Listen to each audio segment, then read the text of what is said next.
আর কিছু সময়ের অপেক্ষা শ্রীহরিকোটা থেকে উৎক্ষেপণ শুরু হবে আদিত্য L1 এর সরাসরি লাইভ স্ট্রিমিং দেখতে পাচ্ছেন আপনারা।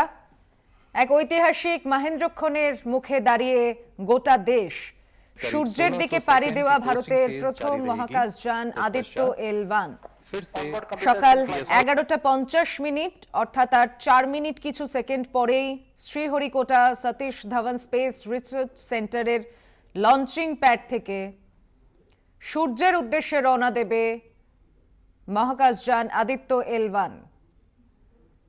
সকাল থেকেই ব্যস্ততা তুঙ্গে সতীশ ধাওয়ান স্পেস রিসার্চ সেন্টারের ছবি দেখছেন, লঞ্চিং প্যাডের ছবিও পাশাপাশি দেখা যাচ্ছে।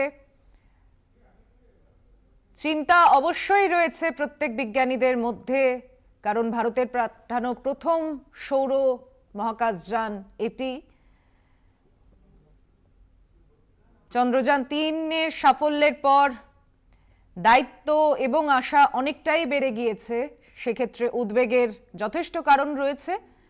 তবে আত্মবিশ্বাসী বিজ্ঞানীরা দিনরাত এক করে নাওয়া খাওয়া ভুলে খুবই অল্প সময়ের মধ্যে বিগত কয়েক বছর ধরে এই মহাকাশ অভিযানের প্রস্তুতি নিয়ে এসেছেন বিজ্ঞানীরা। আর কিছু মিনিটের অপেক্ষা, শেষ বেলায় প্রতিটি বিষয় খুঁটিনাটি খুঁজে দেখছেন তারা।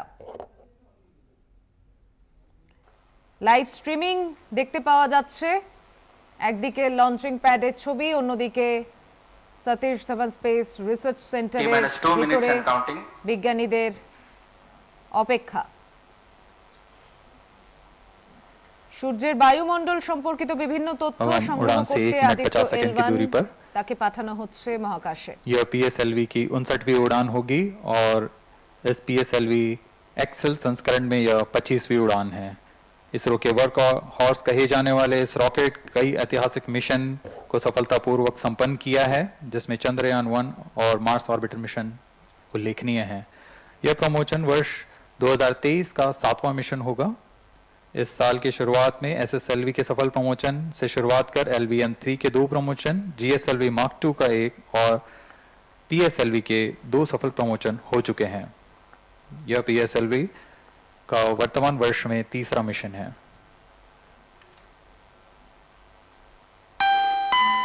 All stations stand by for the timer.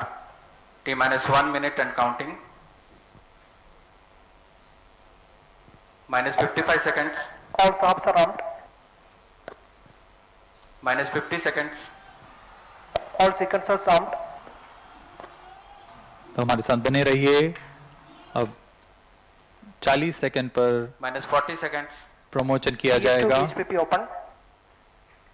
-35 seconds. -30 seconds. Real-time programs activated. -25 seconds. PS2 VSPP open. -20 seconds. PS1 ignition RMS arm. -15 seconds. 10, 9, 8, 7, 6, 5, 4, 3, 2, 1, 0. +5 seconds. Lift off normal. P1 tracking. P3 tracking. Magnificent liftoff of PSLV C-57 with Aditya L1 on board. +15 seconds. PSLV C-57 का सफल उत्थापन और इसके साथ 20 seconds. प्रथम भारतीय सौर अंतरिक्ष यान निकल चुका है सूर्य के Plus तेज से 25 विज्ञान को प्रकाश करने। Air lead strap on ignited. इसके साथ ही Plus एक और 30 कदम seconds. है अंतर्ग्रहीय सफर में भारत की उपस्थिति सिद्ध करने का। आप देख रहे हैं PSLV C-57 प्रथम चरण पूरी तरह सामान्य। The rocket flying forth, following nominal trajectory and developing nominal thrust. The bright fumes against a clear midday sky. engine main up top. A rocket launch is more than just a sight to behold. First The stage roaring sound performance and the normal. vibrations that we can feel First here. engine Adding to this, the thrill are just amazing. Ground-lit and air-lit strap-ons operating together with the first stage S-139. Ground lead strap-on separated. जैसा कि निर्धारित है, ground lead strap on को separate कर Stage दिया गया है performance normal. और प्रथम चरण का निष्पादन सामान्य है। इस घटनाक्रम में अगला एयर लेड स्ट्रैप ऑन को यान से पृथक कर दिया जाएगा। Air lead strap-on separated. जी हाँ, इसकी भी पुष्टि हो गई है। स्ट्रैप ऑन को सफलतापूर्वक पृथक कर दिया गया है। We are 100 seconds past the launch time. The ground lead and air lead strap-ons have been separated.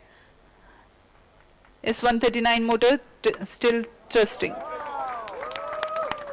S139 First stage 110 separated. Second के प्रज्वलन Second काल के stage पश्चात उसे started. भी Closed पृथक loop कर दिया गया guidance है। initiated. plus 2 minutes. द्वितीय चरण जो कि तरल नोदक पर आधारित चरण है, इसका प्रज्वलन शुरू हो चुका है और वर्तमान में प्रणोद Second उत्पन्न stage कर रहा है। performance normal. The launch vehicle is at an altitude of 73 kilometers. First stage has been separated. Second stage has begun its operation and the closed loop guidance has been initiated. According to the announcement by Range Operations Director, PS2 is developing nominal thrust. PS2 41 ton के तरल नोदक पर आधारित चरण है। इसमें विकास engine द्वारा 800 kilo Newton का प्रणोद उत्पन्न होता है और इसका प्रज्वलन काल लगभग 150 सेकंड का होगा। Shar and Port Blair tracking stations presently acquiring signals. Flight path closely matching the prediction. Plus 3 minutes. वर्तमान में यान क्लोज लूप गाइडेंस के अंतर्गत है। Second stage performance normal. यान की ऊंचाई 106 किलोमीटर तथा सापेक्ष गति 3 किलोमीटर प्रति second. The velocity addition in PS2 regime is going to be from 2 kilometers per second to 4.9 kilometers per second. Payload fairing separated. The payload fairing covering the Aditya L1 spacecraft has been separated. The current altitude of the launch vehicle is 118 kilometers. Relative velocity exceeding 3.8 kilometers per second. जी हाँ, यान अब घने वातावरण से बाहर जा चुका है, इसलिए ऊष्मा कवच की जरूरत नहीं रह जाती है और इस कारण इसे Plus यान 4 से minutes. पृथक कर दिया जाता है। Second stage performance normal.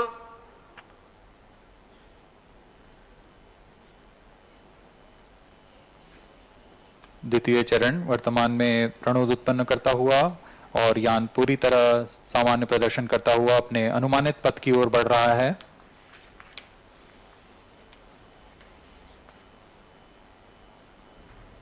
Second stage separated. Third stage ignited. द्वितीय चरण को भी सफलतापूर्वक यान से पृथक कर दिया गया है उसके प्रज्वलन Third काल stage समाप्त होने performance पर। normal. और तृतीय चरण जो कि ठोस नोदक पर आधारित चरण है, इसका प्रज्वलन शुरू हो चुका है। We are close to 5 minutes past the launch time. Presently, the third stage of PSLV is operational, developing nominal thrust. Plus 5 minutes. तृतीय चरण में 7.6 टन के ठोस नोदक का प्रयोग होता है और इसका प्रज्वलन काल 117.7 सेकंड का होगा। इस दौरान यह 240 किलो न्यूटन का प्रणोद उत्पन्न करेगा।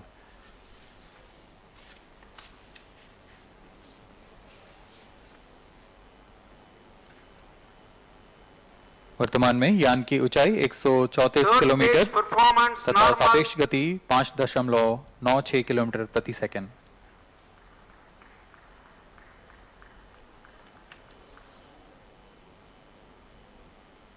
जैसा कि हम जानते हैं, PSLV सबसे विश्वसनीय रॉकेट रहा है इसरो का।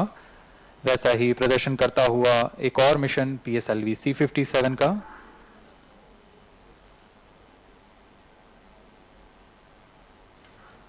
For the present mission, after PS3 completes Plus its 6 burn minutes. duration, a coast phase of 200 seconds will follow, in which the rocket will continue to be steered while there is no development of thrust.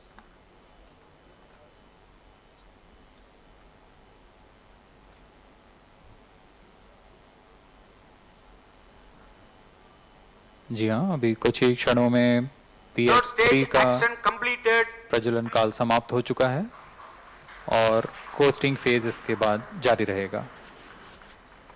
Vehicle in combined hosting for approximately 200 seconds.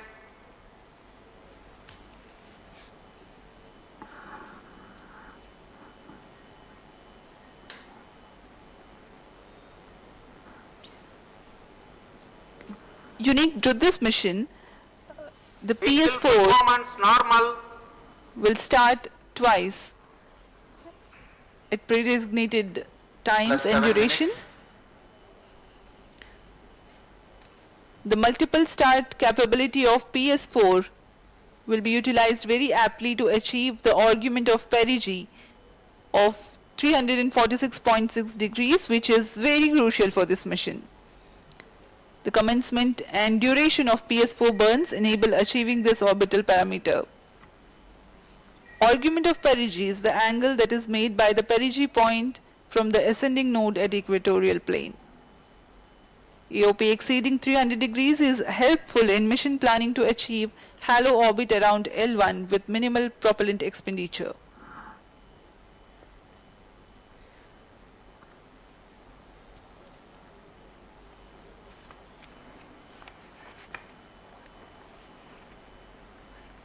सभी वैज्ञानिक गहनता से अध्ययन करते हुए इन आंकड़ों का जो कि ग्राउंड स्टेशन द्वारा प्रसारित किए जा रहे हैं।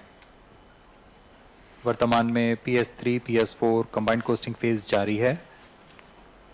यान की ऊंचाई 170 किलोमीटर तथा सापेक्ष गति 7.32 किलोमीटर प्रति सेकंड है।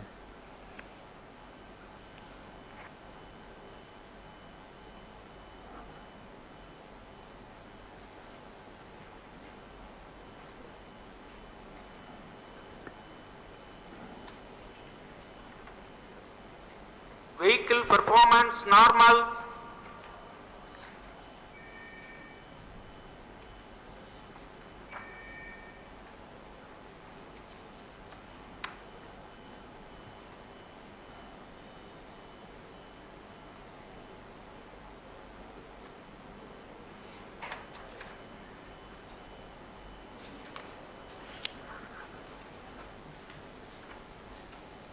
Plus 9 minutes. Speaking a few words about the Aditya L1, describing the sun, Indian Vedas have said, Yesha Bhagavan Manirakasha Mandalasya Chakravarti Khechara Chakrasya Deepako Brahmanda Bhandasya Asayeva Charkati Bharvati Jarhati Jagat. This mighty jewel, the light of eastern sky, who generates, operates and destroys the universe, while the energy of sun, after having filtered by the atmosphere, is available for the sustenance of earth. The explosive phenomena in sun and the solar flares are a cause for concern to the spacecraft and human space missions. The vantage point for such observations is a place in between the sun and earth. Third stage separated. Now we have a successful separation event of the third Vehicle stage in of separated PSLV. hosting. It is approximately 900 seconds. Plus 10 minutes.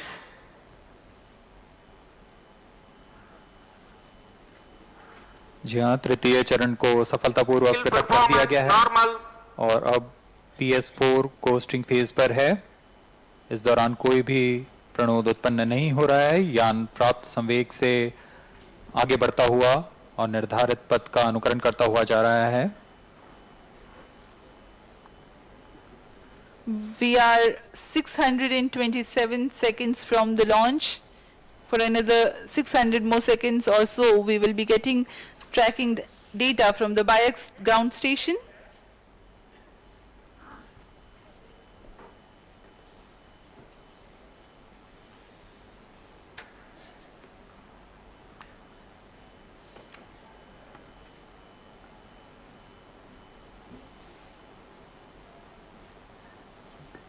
यह costing phase लगभग 900 second का होगा। इस दौरान हम आपको कुछ जानकारी देते हैं। लैग्रेंज पॉइंट से जुड़ी कुछ रोचक तथ्य भी हैं, जैसे कि इस पॉइंट का नाम एक इटालियन फ्रेंच गणितज्ञ जोसेफ लुइग लैग्रेंज के सम्मान में रखा गया था। उन्होंने 1972 में इसे अपनी तकनीकी प्रपत्र जनरल 3 बॉडी प्रॉब्लम में वर्णित किया है, लेकिन इससे पहले भी 3 पॉइंट L1, L2 और L3 को खोजने का श्रेय स्विस गणितज्ञ लेनार्ड आयलर को जाता है। L1 पॉइंट पर नासा ने पहले ही सोलर एंड हेलियोस्फेरिक ऑब्जर्वेटरी सोहो को पहुंचा चुका है और विश्व प्रसिद्ध जेम्स वेब टेलीस्कोप को L2 लैग्रेंज पॉइंट पर स्थापित किया गया है। L1 की Vehicle पृथ्वी से performance सूर्य की normal. दिशा में दूरी लगभग 15 लाख किलोमीटर है और इसे हम एस्ट्रोनॉमिकल यूनिट में 0.01 एस्ट्रोनॉमिकल यूनिट कह सकते हैं। यह पृथ्वी से सूरज की दूरी का केवल 1% है।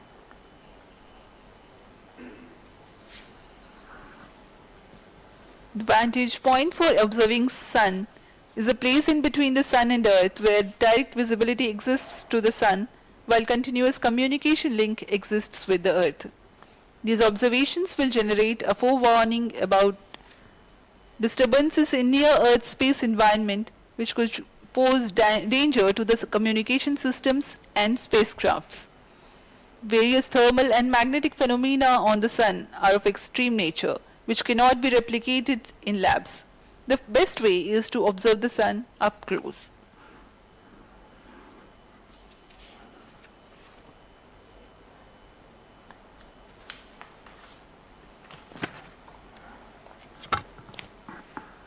The distance between the Earth and Sun is approximately 150 million kilometers. At the central region of the Sun, known as core, the temperature can reach as high as 15 million degrees Celsius. Power source for the Sun is nuclear fusion of hydrogen atoms that takes place in the core. The visible surface of Sun is relatively cool and has a temperature of about 5500 degrees Celsius. The Aditya L1 spacecraft is planned to be placed in a halo orbit around the Lagrangian point Vehicle 1 performance or normal. L1 of the Sun-Earth system, which is about 1.5 million kilometers from Earth, roughly 1% of the distance to Sun. A halo orbit is a periodic three-dimensional orbit near the Lagrangian. এই ঢাকনাটাও খসে পড়েছে, ফলে আপনি পুরো স্যাটেলাইটটাকে এখন open দেখতে পাচ্ছেন এবং তার নিচে একটা রাস্টার রয়েছে। এই অংশটুকু এবার আস্তে আস্তে আস্তে আস্তে নির্দিষ্ট অরবিটে পৌঁছে দিয়েই কিন্তু কাজ শেষ হবে। তারপর থেকে এই যে PS4 কথাটা লেখা আছে এখনো, সেইটা যতক্ষণ না পৌঁছচ্ছে টাইম মতো, আপনি দেখতে পাচ্ছেন যে একটুখানি ডেভিয়েশন হয়েছে। আমি জানি না সেটা ইসরোর কাছে চিন্তার বিষয় কিনা, যে লাল কার্ভের উপর দিয়ে যাওয়ার কথা তার বদলে সবুজ কার্ভের উপর দিয়ে যাচ্ছে। সবুজ কার্ভটা একটু বেশি অ্যাক্সিলারেটেড হয়েছে, একটু বেশি হায়ার অল্টিটিউডে গেছে, 255 হতে পারে। যে এক্সাক্ট যে আপনার যেটাকে বলি আমরা পেরিজি, একটা পেরিজি একটা অ্যাপোজি, এইরকম একটা ইলিপ্টিক্যাল অরবিটে পৌঁছে দিয়ে আসবে। একটা হচ্ছে সূর্যের পৃথিবীর খুব কাছের পয়েন্ট, একটা সেটা হচ্ছে পেরিজি, আর একটা সবচেয়ে দূরের পয়েন্ট হচ্ছে অ্যাপোজি। অ্যাপোজি সম্ভবত 18,000 থেকে 19,000 কিলোমিটারের কোন একটা জায়গাতে ছেড়ে আসবে। ওটাই যখন আবার পেরিজিতে ফিরে আসবে, তখনই আবার ইসরো বুস্টার রকেটকে ওখানকার রকেটকে অন করে 30 সেকেন্ড 40 সেকেন্ড অন করে আরো দূরের অরবিটে পৌঁছে দেবে। এই করে যখন বারবার করে পৃথিবীতে আসবে আর একবার করে আমরা ভেলোসিটি দিয়ে ওর অরবিটটাকে আরো বড় করবো। এইভাবে কয়েকবার অন্তত 12-5 করার পরে আমরা ওকে সোজাসুজি পৃথিবীর মায়া ত্যাগ করে চলে যেতে বলবো L1 পয়েন্টের দিকে। এই পুরো ঘটনাটা প্রথম দিকে ঘটনা প্রায় দিন 10 লাগবে, তারপরেই মাস চারেক ধরে যাবে L1 পয়েন্টের দিকে। কারণ জানেন যে চাঁদের দিকে যেতে লেগেছিল প্রায় 30 দিন, তারপরে এখানেও চাঁদের দিকে ওখানে যেতে লাগবে প্রায় 120 দিন, কারণ ওই জায়গাটা চাঁদের দিকে 4 গুণ দূরে। অর্থাৎ ইনিশিয়াল অরবিট রেজিং যেটা হবে তারপর থেকে আরো 120 দিন মতো লাগবে L1 পয়েন্টের দিকে যেতে। ফলে সব আপাতত সব ঠিকঠাক চলছে, কিন্তু PS4 যে স্টেজটা সেটা খোলা অবধি এখন বলছে PS4 পোস্টিং খুব জাস্ট PS4টা খোলার দিকে। এখন কিন্তু যে সিচুয়েশনে আছে আরেকটা স্টেজ হওয়া বাকি আছে এখন। সেই জন্য সবাই এখনো বসে আছে টেনশন নিয়ে। আপনি দেখতে পাচ্ছেন প্রত্যেকের মুখে এখনো টেনশন আছে যে ওই কার্ভের উপর দিয়ে আমরা যাচ্ছি কিনা, যে ভেলোসিটি দিয়ে যাওয়ার কথা ছিল সেই ভেলোসিটিতে যাচ্ছি কিনা। এবং আস্তে আস্তে ডিরেকশন পাল্টে দেওয়া হচ্ছে অরবিটের দিকে, অর্থাৎ যে অরবিটে ও থাকবে সেই অরবিটের টেন্ডেন্সিয়ালি যাচ্ছে, সেই অরবিটের অ্যালং দ্যাট অরবিটের দিকে কিন্তু রকেটটাকে ঘুরিয়ে দেওয়া হলো। আপনি দেখুন রকেটটাকে ঘুরিয়ে দেওয়া হচ্ছে থ্রাস্টার দিয়ে, যাতে করে ও অরবিটটাতে ওই অরবিটটাকে পিক আপ করতে পারে। কারণ উঠেছিল সোজা প্রায়, সেটাকে এখন ইলিপ্টিক্যাল অরবিটে নিয়ে যাওয়া হচ্ছে। যা একটু বাকি আছে, আর আপনি দেখতে পাচ্ছেন আরো প্রায় 400 সেকেন্ড বাকি আছে। কিন্তু কার্ভটা আমি এটা দেখতে পাচ্ছি লাল কার্ভের থেকে সবুজ কার্ভটা একটু এগিয়ে আছে। লাল কার্ভের থেকে সবুজ কার্ভটা একটু এগিয়ে আছে, সেই কারণে আমরা একটু চিন্তায় আছি যে এই লাল কার্ভটা হচ্ছে অল্টিটিউড, লাল কার্ভটা হচ্ছে কতটা উঁচুতে উঠেছে, আর পরেরটা হচ্ছে থ্রাস্টের উপরে নির্ভর করছে। আপনি দেখুন যে হাইটে ওঠা উচিত ছিল এখন তার থেকে একটু বেশি হাইটে উঠেছে। এটা নট নেসেসারিলি একটা খারাপ লক্ষণ, কিন্তু ওই কার্ভটা প্রেডিক্টেড কার্ভের থেকে কিন্তু উপরে উঠে বসে আছে। একটু দেখা যাক কি হয়, সেটা PS4 ছাড়ার সময় বোঝা যাবে। আপনি দেখছেন যে লাল কার্ভটা এবং সবুজ কার্ভটা কিন্তু গোড়ার দিকে একসঙ্গে ছিল, এখন একটু সেপারেট হয়ে গেছে। এই সেপারেট হওয়াটা আমাদের সিঁদুরে মিল দেখার অনেক সময় আপনার মনে আছে চন্দ্রযান 2 এর সময়তেও যে কার্ভ ধরে চাঁদে নামার কথা ছিল সেই কার্ভটা হঠাৎ ডেভিয়েট করে গিয়েছিল। এইখানে কিন্তু একটু ডেভিয়েশন হচ্ছে, সেই ডেভিয়েশনটা সম্ভবত ফেটাল না, আর কি, যাতে করে কোনো অসুবিধা হতে পারে। কিন্তু তাও আমি চিন্তিত যে কার্ভ দুটো কেন একটা আরেকটার উপরে পৌঁছে না। আবার আমরা যদি ফিরে যাই কার্ভে যাই না, বিশ্ব দেখাবে। এগুলো বিভিন্ন যন্ত্রপাতি ডেসক্রিপশন চলছে। এখানে যে যন্ত্রগুলো আছে সেগুলোর ডেসক্রিপশন চলছে। এই যে সোলার, এখানে এটা হচ্ছে হেলিওস, এই যে সুইট যেটা বলছে সেটা হচ্ছে এই যন্ত্রটা, এই যন্ত্রটা সেটা হচ্ছে সুইট। দেখুন এখন ওই যন্ত্রটা দেখতে হয়েছে এইটা উল্টো দিকে ওটার উল্টো দিকে মুখ করে আছে। এগুলো সব কিন্তু সূর্যের দিকে মুখ করে আছে। এখনো কিন্তু এটা ডিপ্লয় হয়নি, এখনো কিন্তু সোলার প্যানেলগুলো স্টোর অবস্থাতে আছে। যতক্ষণ রকেটটা চলবে ততক্ষণ পর্যন্ত স্টোর অবস্থাতে এইভাবে ভাঁজ করা অবস্থাতে আছে। আপনি দেখুন এখন পর্যন্ত কিন্তু এগুলো খোলেনি, এই নিজের এনার্জিতে এখনো কোনো যন্ত্র চালাতে পারে না। এটা হচ্ছে সোলেক্স হচ্ছে এই যন্ত্রটা, একদম এই সাইডে যে যন্ত্রটি রয়েছে এটা হচ্ছে সোলেক্স।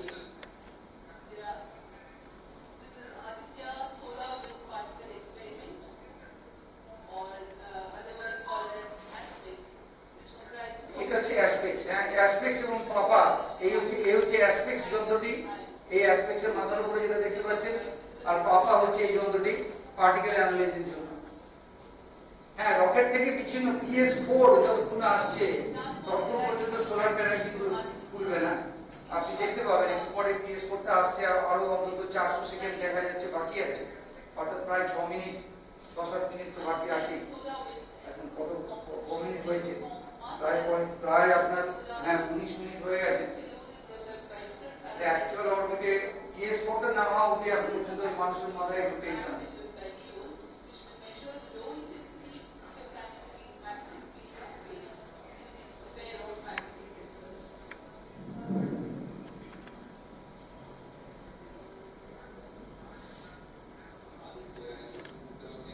এখনো টেনশন আছে।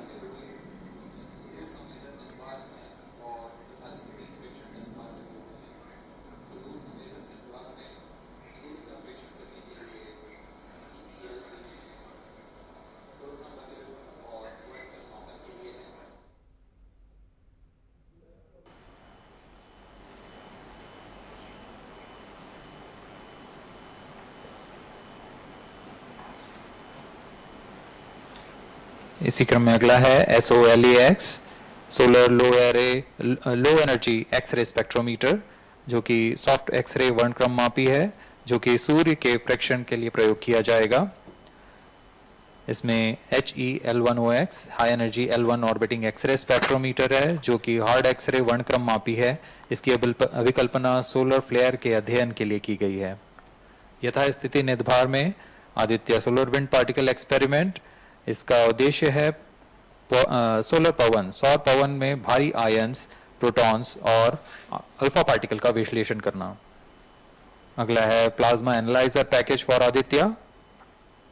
यह भी सौर पवन में उपस्थित कणों में इलेक्ट्रॉन और भारी आयंस की दिशा के साथ विश्लेषण करने के लिए इसे बनाया गया है।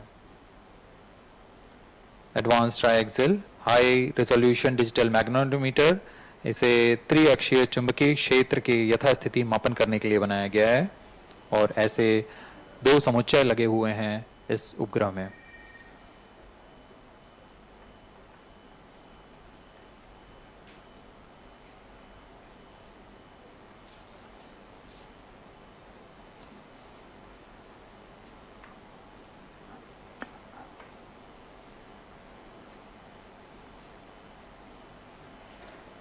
Vehicle performance normal.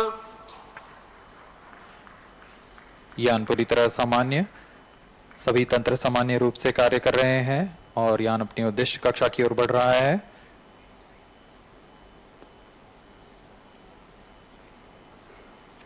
Aditya L1 के नितभार इसरो व अन्य वैज्ञानिक संस्थानों के साथ मिलकर तैयार किए गए हैं।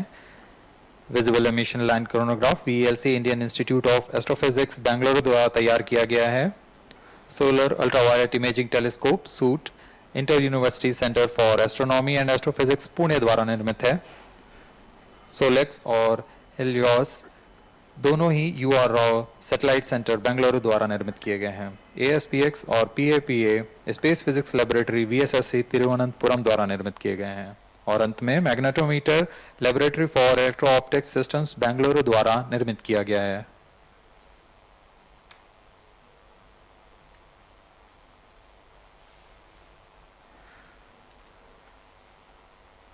यह कोस्ट फेज जारी रहने वाला है।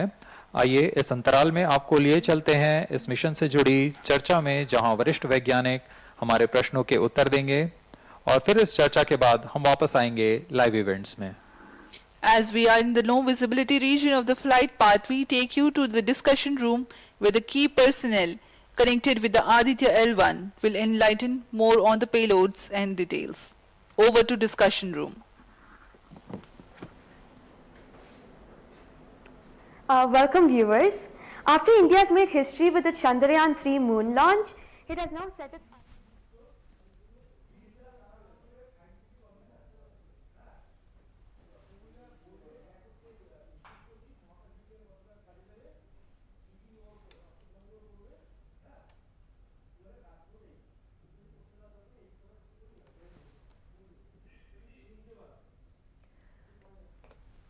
আপনারা সরাসরি লাইভ স্ট্রিমিং দেখলেন ভারতের প্রথম সৌরযান আদিত্য L1 এর উৎক্ষেপণ হলো শ্রীহরিকোটা থেকে সকাল 11:50 ঠিক সফল উৎক্ষেপণ শুরু হয়েছে এবং প্রায় 10.5 লক্ষ কিলোমিটার ভ্রমণ করে নিজের গন্তব্যে পৌঁছবে সেটি।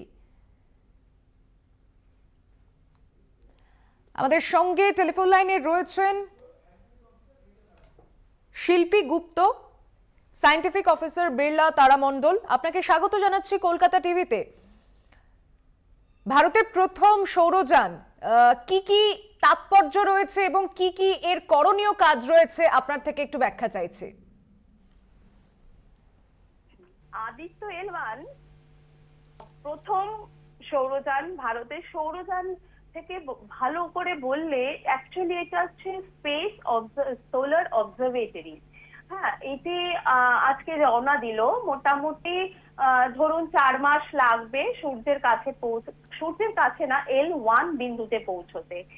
L1 বিন্দুটি হলো পৃথিবী এবং সূর্য, এই দুটিরই তো মাধ্যাকর্ষণ শক্তি আছে পারস্পরিক, কিন্তু এই দুটি মাধ্যাকর্ষণ শক্তি যে বিন্দুতে একদম কেটে কুটে শূন্য হয়, অর্থাৎ ব্যালেন্সড পজিশন, এখানে থাকলে কি হবে, জ্বালানিটা কম লাগবে। হ্যাঁ, খুব স্টেবল পজিশনে থাকবে এবং এই পজিশনে থেকে, এবং এই বিন্দুটি হচ্ছে সূর্য পৃথিবীর মাঝে, পৃথিবী থেকে প্রায় 15 লক্ষ কিলোমিটার, এবং এই বিন্দুতে থেকেই সূর্যকে সে অবজার্ভ করবে প্রায় 5 বছর ধরে, 5 বছরের ওপরেও কাজ করবে এবং সূর্যের মাঝামাঝি মানে একদম সূর্য পৃষ্ঠের দিকে থাকার জন্য সূর্যকে সারাক্ষণ অবজার্ভ করতে পারবে, কোনো অন্তরায় এসে দাঁড়াবে না।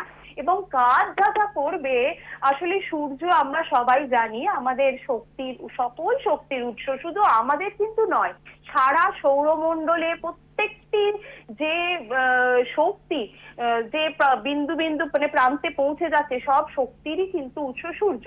এবং এই সূর্যের এই শক্তির উৎসটি কোথায়? সূর্যের একদম অভ্যন্তরে কিন্তু কোর, যে কোর, সেখানে হাইড্রোজেন পরমাণু, 4টে হাইড্রোজেন পরমাণু বিক্রিয়া করে যে হিলিয়াম তৈরি করতে প্রভূত পরিমাণ শক্তি নির্গত হয়, এবং এই শক্তি কিন্তু পৃষ্ঠদেশে চলে আসে।